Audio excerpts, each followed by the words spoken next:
Christy Clark. Is the massive expansion of gambling under the BC Liberals something that bothers you at all? There's a new casino going up 3 times the size of Edgewater downtown at BC Place. It's going to replace it. The government says it's a destination casino. I'm assuming that means they think it's going to attract people from all over the world to come to Vancouver and gamble, but will it? Or will it only attract money from British Columbia that would otherwise be spent somewhere else? I'm here with Blake Bromley. He's a charity lawyer, and he's president of the charity consulting firm Benefit Group. You're 604-280-9898, star 9898 on your cell. Hi, Dave. Hi there. I'm wondering how much the gaming industry has been donating to the Liberal Party, and if political contributions are starting to influence public policy. I don't know the answer to that. Do you, Blake?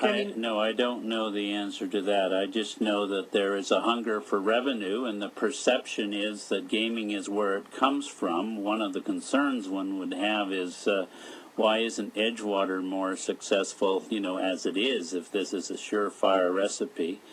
And the notion of making it a destination casino, I guess, is to try and get us away from the fear that it'll become a destitution casino, where people essentially just lose their wealth. Lose their shirts.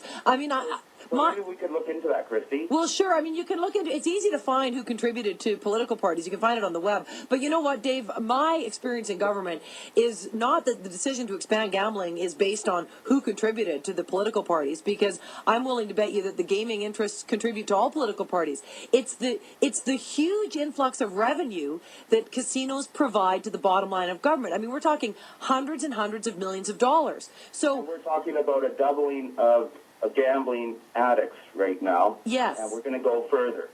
And this is starting to influence the policy.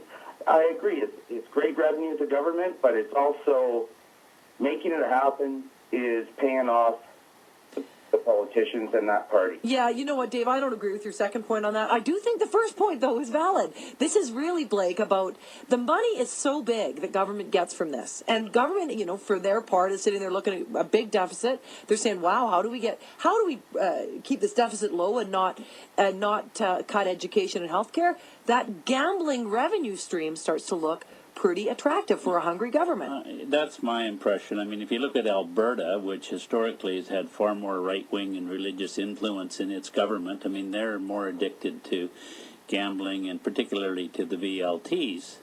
The slot machines. Than BC is. So I don't have any sense that this is about this provincial government being bribed. I have the sense that this provincial government is desperate for the revenue and is going against their own judgment, and I suspect privately quite reluctantly. 604-280-9898, star 9898 on your cell phone. How do you feel about the massive expansion in gambling that British Columbia has seen since the Liberals, who once opposed gambling, took power? Scott, hi. Hi, I'll say my points and then hang up. I say build it. The number of contracts that would come of that in the private sector for all the plumbing contracts, windows, fire protection, and then the maintenance contracts that come with the building, and the employees that are employed there that pay the bills for the poor that we always continue to pay for. What about that side of the business? There's jobs come out of this, and man, I'll tell you, these people got to stop being so damn picky. All right, Scott. Although, Blake, I think that the government could build the hotels down there. They could even relocate Edgewater Casino, keeping it the same size that it is if they decided they wanted to have a gambling facility.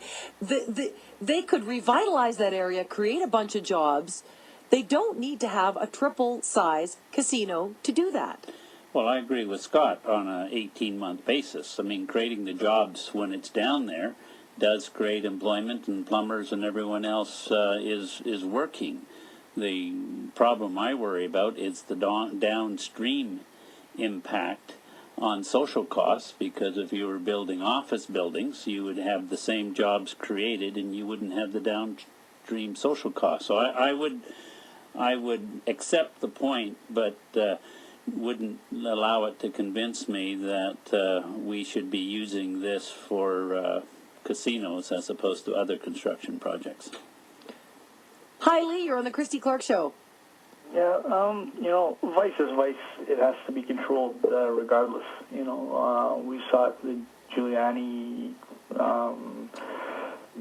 implementing laws against crack dealers in New York, and more pertinently to Canada, with tobacco and then the Akwesasne Reserve and all the income that was diverted from that. If the government, who I necessarily don't feel are the best people to manage the funds, but that's who are going to manage it, and they've been managing liquor revenues as well as tobacco revenues since the 16th to 15th century.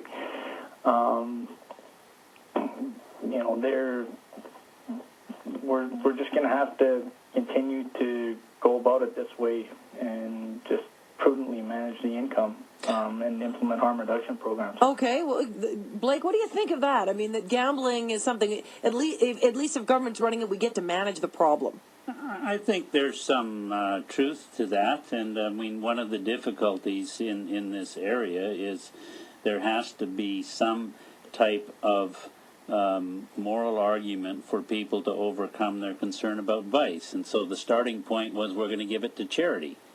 And so now we're sort of saying, well, someone, has to manage it because no one's going to quit gambling. Absolutely. But that's a little different than taking valuable real estate, of which there's not much undeveloped, in a city which is a world destination, and I travel the world constantly and have no trouble coming back to Vancouver, and saying the best we can do is put up a destination casino.